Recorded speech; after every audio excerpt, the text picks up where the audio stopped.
So hi guys, after 5 months di ay ako din i-upload ang ako ang video or amo ang vlog sa akong paghawaan ni among balay sa una. So kani perti na akong hilaka, nasakitan pa in taong ko sa mga panghitabuan ni tong time nga nang hawa mi ani tanawara. Perti yung hilak sa akong mga anak ani, hilabi na gyud si Mirigil. Dagdag to putay lang nanay.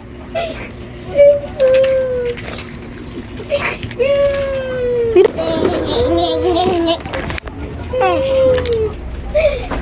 Dito. Ya. Papabaw naman ta dire.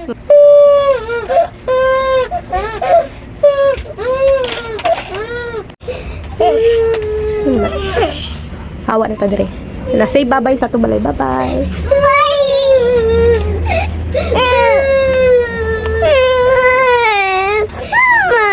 So nagsukod na mi anik panghipos guys, dayon tan-awar ko di si Lebron burag while katanaw-tanaw siya sa balay burag hilakon siya ay. Dili ka na may mga bata akong sakay. Ako ang TV. Ay, dala na. Ay, kumpiyansa. So naglibog na mi ani unsaon na mo pagkuha tanan sa mga butang, dalon ba na mo tanan o ibili ning uban. Alawa ang ako. Napabay mo sa Hilak mo si Mirigil, mag-abno. Come on.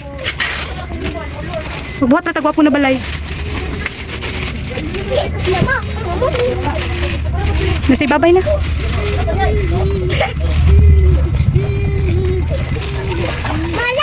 Potongan lang. Nalak may ilak mo na. White line na. Ha? White line.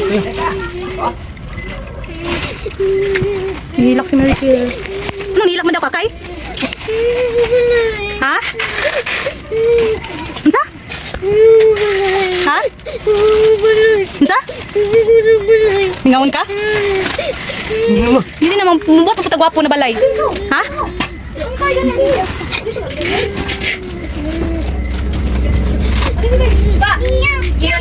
So to make this video short, so nangandam na ko ani guys. Kani mga panahon na guys kay 5 months ago pa ni siya nahitabo. So karon pa na ko na siya gi-upload kay burag karon pag medyo nigaan na akong ginhawa ba.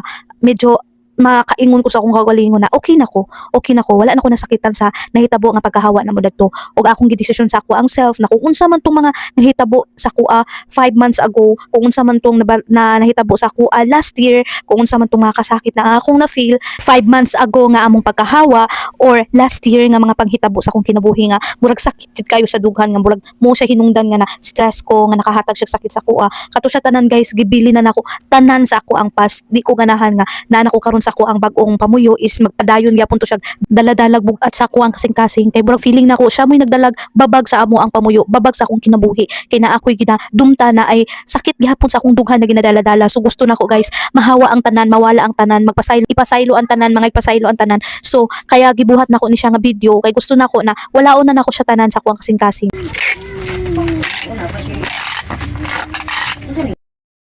So after namong nanghawa ato amo ang balay dito sa palao, nang hampas na mi sa mong bagong yuta, bagong balay, bagong new vibes na surroundings. O mo na ni siya. Mo ni siya ang amo ang view sa amo ang bagong gipuy-an. Be, mo na ni mong balay, be. Si dili ko. Guys, nanami sa muhang bagong gibalhinan. Mao ni siya. Pasaka. Kapoy. Hangak exercise patay. Naligid mi diri. Pero, ang nakanindot is peaceful gid siya. Nara mong balay, oh. Muni mong balay. Muni. Hello. Muni ang new house.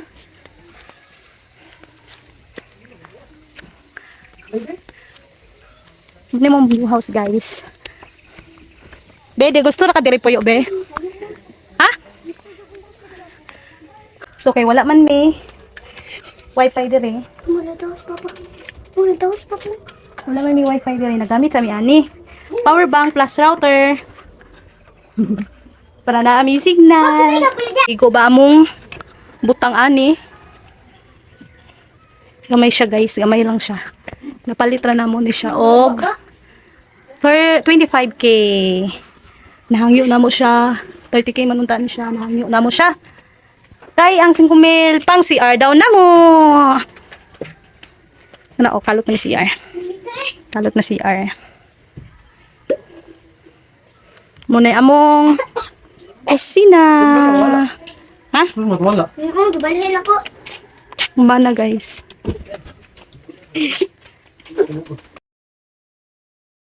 Ini mong balay guys, gamay lang siya pero but kasi igo baka mong butang ani, burag di na lang siguro may magkwarto. Then dira lang siguro may matulog aning salog. Na diri may matulog ana salog, muning floor matan lang siguro. Kay wala pa man ha? Kay wala pa man may budget sa mo ang pag-usab ani. So amora ning gi-assume nga balay guys. 30k among palitani pero gipahangyo mistag iya by 5. Kay wala man may CR. Kasi ko may lamang gipa buhat og CR. So mo ni siya, peaceful kayo siya guys. Peaceful kayo siya.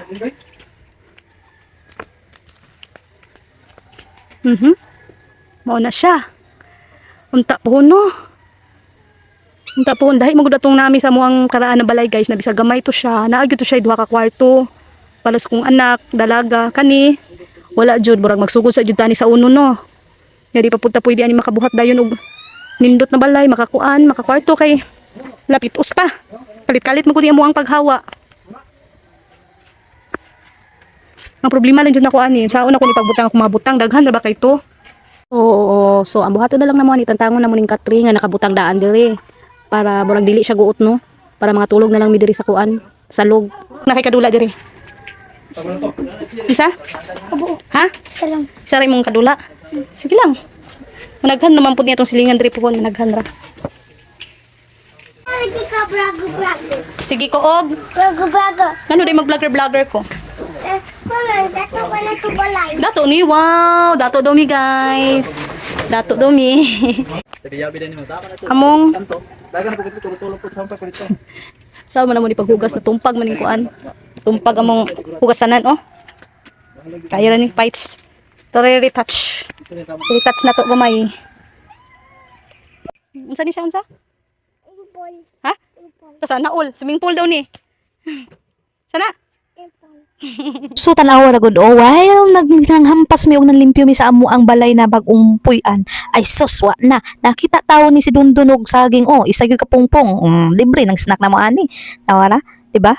So diri namin nagsugod guys og panlimpyo pa nga rin sa amo ang payag dayon nagsugod na pud og panday buhatan na mo ni siya og kanang kwarto. So tanawa na lang ninyo ang video para masabtan ninyo. Dali ara ni duha ni maoy.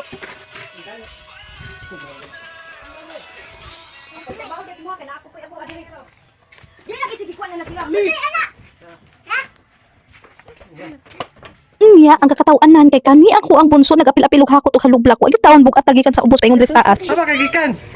Kagikan? Ano ni saka na siya nga ni nagasa na bini? Sure ba?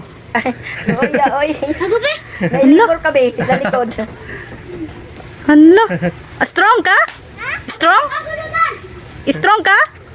So katong sa sala namo guys, amo na po siyang gidungagan dito sa among likod para makabuhat mi og kwarto, duha ka kwarto. So mo ni lang gipanday sa kong bana o sa bana sa kong mama para makabuhat na mi kwarto kay di man di magsilbi di ay uy nga mga tulog mi ng salog din magpuyom mi ning balay nga way kwarto bro way privacy. So naningkamo taon mi nga makita mi kwarta para okay ni mabuhatan og kwartong kaning payag namo.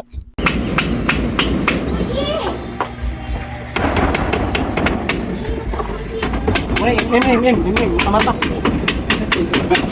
Ay, tete po. So after dinukdukay, nag-flooring na sila para naanay sa log ang among kwarto. So ani di ay mga guys, after day 6, wala na akong bana ani ni duty na siya kay di man pud magsilbi na magsige na lang siya pagdandayan ng balay namo kay naman siya trabaho. So ang ending ani kami mo nahimong labor. Oh my god, kami duwa sa kong mama nahimong labor, grabe di man day lalim guys. Pero di man yung bugata ning plywood di ay Ginoo ko. Plywood marins man siguro ni siya nga wala ko kabalo basta kay nagsige na lang mi ani kupot sa kong mama hasta yung bugata di gid lalim mag labor no. Nya anong kami mo labor kay syempre para tipid taon sa tao at ay mabayaran in taon kay in taon big budget bitaw nitong kwarta. So, ug sarihang taran o di ba nahuman ra gyud na tabang among pagka-labor ay nahuman ra. So after nahuman ang among kwarto, nahuman nagdingding, nahuman nag-flooring, diri na pud mi sa among sala, diri na pud namo ang among gi-arrange, diri na sad mi nag gipanindot-nindot gamay, butangan og floor mat para pud nindutan awon. Then kanina panghitabo is Sunday ni siya guys. Walay trabaho si Bini kay di man magsilbi oy nga manlimpyo mga arrange mi nga wala si Bini. Di magsilbi nga ako ra, you know biya, masakiton biya taon ta. ug nagpasalamat po din taon ko sa Ginoo sa kani among gibalhinan guys, kay diri sa lugar among gibalhinan at least naa lang gyud po'y tubig. Pasalamat ko nga nami tubig na nakunikan, kay kadto sa mo ang balay sa una didto sa Palao, sus Ginoo ko sa vineyards mi gaantos way tubig. So after 5 months na siya pantawan nga mo ang payag, wala man noon siya nausab gyud nga mo ang nga nahimong concrete or sementado, mao ra gyapon siya, mo lang siyang gi-retouch siya gamay. So dili pa mi makapausab gyud ani, buhon na siguro pag maluwag-luwag na, kay karon man gud na time is lisod pag yun. Gikan sa among paghawa, pagbalhin na mo diri gasto pa, tapos nakaulam-hulam pa mi kwarta, napay panghitabo nga na mga na hospital, so nakagasto mi og ayo. So kanya mong gibuhat is nani lang sa amin sa pagkakaron, moabot lang siguro buhon na panahon na mausap ni na mo balay, kay mo man pud ning yuta. Dayon nagpasalamat gud ko guys nga naabot ko aning lugar. Siguro para sa kuha na ay purpose ang tanan, para sa kuha kung nasakitan man ko sa mga panghitabo, nasakitan man ko nga nahawa ko atong lugar nga amo apong giantusan og puyo, among giantusan og buhat tong balaya, amo tong giantusan og pundar tong balaya, pero nagpasalamat kay ko sa Ginoo nga naabot ko diring lugar. Nagpasalamat ko kay at least amo ana gyud ning balay, amo ana gyud ning yuta, puhon-puhon kung makakwarta mi, makaluag-luag mi.